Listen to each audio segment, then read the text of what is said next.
Ça nous paraissait intéressant, particulièrement ici, à Montplaisir, d'expérimenter ce dispositif dans un quartier qui est appelé à changer, dans un quartier qui a beaucoup de besoins en termes de sécurité, pour améliorer la coordination entre police nationale et police municipale. La police du quotidien, alors les grandes lignes nécessitent encore d'être approfondies, mais l'idée, c'est d'être en proximité, auprès des citoyens, d'être visible.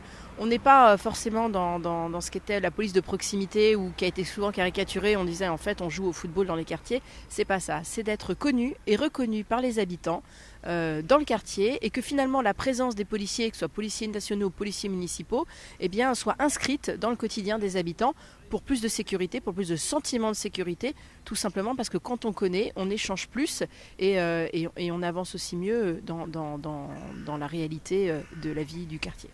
Alors ça complète la palette. Les caméras ne font pas tout. C'est un appui effectivement à la présence des policiers, notamment à la présence des policiers en proximité, parce que les caméras, elles ont plusieurs objectifs. D'abord prévenir, ensuite élucider un certain nombre d'affaires, mais c'est aussi et surtout pour nous un appui pour la police municipale, mais aussi pour la police nationale qui peut visionner les images pour positionner les équipes dans les quartiers. Quand il se passe quelque chose, les caméras nous permettent de le savoir et donc ça nous permet aussi de mieux adapter la présence des femmes et des hommes qui sont sur le terrain. Le bilan à mi-mandat, il est sur 2 axes qui étaient 2 des 10 priorités que nous avions fixées.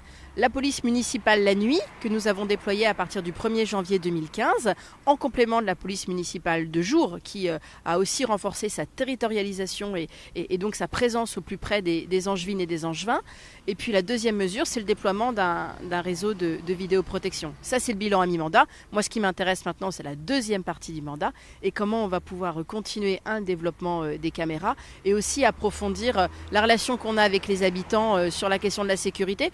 Angers est une grande ville, est une ville qui, comme toutes les villes, a des questions de sécurité et la question qui se pose, d'où la question aussi de la coordination avec la police nationale et la justice. Comment est-ce qu'ensemble, on est plus fort partout pour que chacun d'entre nous puisse se sentir en sécurité là où il habite, là où il travaille, là où il est tout simplement présent au quotidien.